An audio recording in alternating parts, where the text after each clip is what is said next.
if the state has the right to slap everyone equally, why has it decided to slap one community exclusively? Right? That is the fundamental question. Right?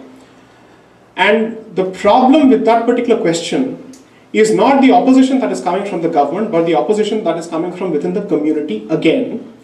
Because several members of the community believe that if this particular institution were to revert to the hands of the community, then it will lead to one, Brahmin domination, and two, it will lead to corruption. Therefore, what does it tell you? That vilification of the Brahmin is effectively leading to vilification of the community at large and to deprivation of control over your own institutions. Therefore, this soft target called Brahmin has effectively been used as the strawman argument to deprive you of your own assets over your own, let's say, of your own community. So the problem is, some of us are happy because, oh, he's the one who is anyway getting vilified, so what's my problem? Tell me that this won't happen with the landed community next. Tell me this won't happen with the next community, the Kshatriya community or any other community next. You have to understand that whatever differences that we may have and whatever grievances that we may have is for us to address within. But that does not hand the state an excuse to take over our institution, because it is not an institution that belongs to the Brahmin, but it is an institution that belongs to the community. So even if one person or one group is being cited as an example or as a facade or a pretext to take over the community's institutions, it's surprising that the rest of the community is silent, because mentally they have said, while I may visit that particular place for spiritual and religious solace, this institution anyway belongs to that fellow who wears the sacred thread, let him go and bear the brunt of the state. That is the hypocrisy in our heads. And that is the compartmentalization in our heads. We don't realize that whether we like it or not, that community is not, or let's say that identity is not limited to a particular race or a group or ethnicity. They are going after the institution of Brahmanism, which has a different status under Dharma as opposed to going after Brahmins. That is a problem. If they went only after Brahmins, that would still be okay.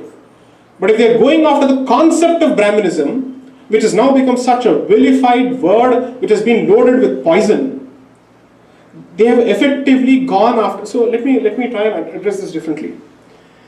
If an outsider has chosen to repeatedly attack one facet of your identity, he has identified two things. This seems to be that facet which, if it falls, will lead to a domino effect across the community.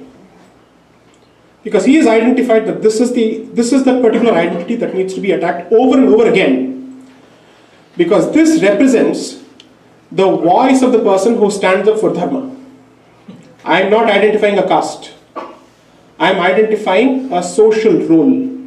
I am identifying a specific identity which is decodes a caste identity. Please understand that. I am someone who strongly supports Dvijas among so-called non-Brahmins also. Because the definitions are different. Therefore, if you go after this particular community, you've gone after that person who is supposed to be preaching Dharma to the rest of the community. And with his fall, why is it that every evangelical organization does not tire from telling us that the first set of people to be converted in Kerala were the Nambudris? Why do they have to highlight this fact over and over and over again?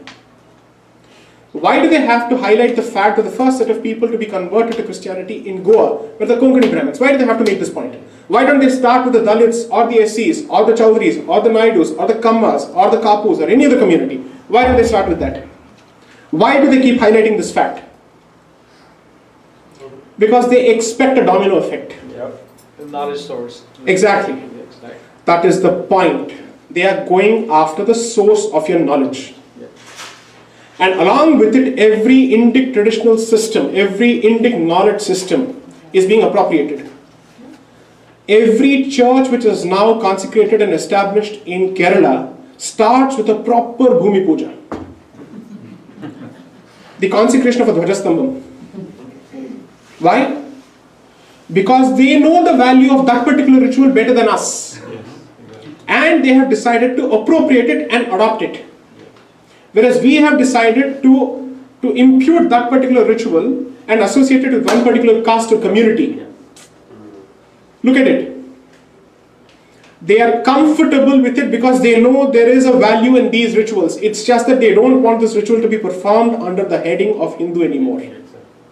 Cultural misappropriation. This is cultural misappropriation of the first order. That's how Rome became Christian Rome. Africa has lost all its land and received Christianity in return. And we are on the same path. There's no difference. The